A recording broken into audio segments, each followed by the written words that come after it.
आणि बाप कोणाचा का असेना त्याचे पाय धरावं. बाळ कोणाचं का असेना, बाळ कोणाचं का असेना त्या ईश्वराला कडेवर घ्यावं.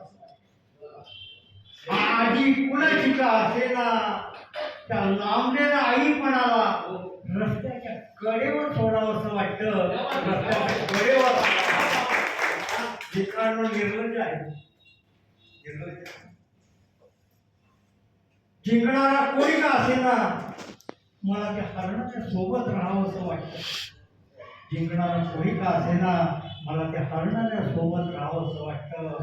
आणि हसणारा कोणी का असेना मला त्या रडण्याच्या सोबत राहावं.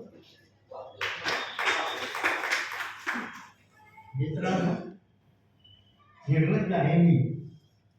शेवटी देशाकरता म्हणतो. आता मला कविता देशाकरता, देशा प्रिय देशा, निर्लज्ज आहे मी, कृतज्ञ आहे मी. तुझ्याकरता काही केलं नाही, तुझ्याकरता काही केलं नाही, पण देशात तुझ्या प्राणापलीकडे प्रेम करतो. तुझ्या प्राणापलीकडे प्रेम करतो. देशात त्या तिरंग्यात गुंडाळून घ्यावं असं वाटतं. शेवटाला त्या तिरंग्यात गुंडाळून घ्यावं असं वाटतं रे. आणि जाताना कानावर माझ्या येतं की भारत माता कशी आहे, भारत माता कशी आहे ते मला कानात शिकावं. तुझ्या करतात एक वेगळ्या धर्तीची कविता, चादर कविता. या चादर कवितेने मला एक वेगळ्या पद्धतीचं नाव मिळालं. म्हणजे आपले मसाला किंग कोण दुबईवाले, त्यांनी माझी ती कविता अनेक भाषेमध्ये ट्रान्सलेट केली होती आणि ती 52 मुस्लिम राष्ट्रात केली. अरबी, पोर्तुगीजच्यामध्ये सगळीकडे.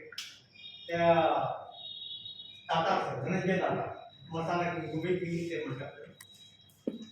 त्यांनी त्याचा दुबई टाईम्स आणि खरीज टाईम्स 2 पेपर आहेत म्हणजे स्वतःच्या मालकी.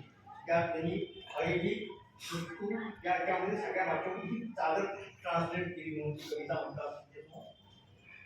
रात्रीच्या अंधारात कडाक्याच्या थंडीत रस्त्यावर भिकारी थंडीने गारठून गेला.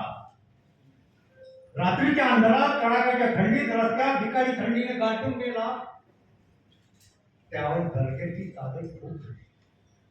तेव्हा दर्ग्याची चादर खूप रडली. तिला वाटत होतं की मेलेल्या माणसाला झाकण्यापेक्षा त्या माणसाला झाकलं असतं तर बरं होतं. मेलेल्या माणसाला झाकण्यापेक्षा त्या माणसाला झाकलं असतं बरं झालं. तो चादर बसल्या जागी आक्रोश करतो. आणि भिकाऱ्याला कसा आलावा धर्म, भिकाऱ्याला कसा आलावा धर्म. त्याला जात नाही, पाप नाही, काही नाही.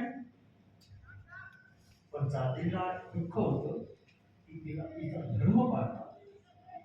चादरीला दुःख होतं की तिला तिचा धर्म पाळता आला नाही.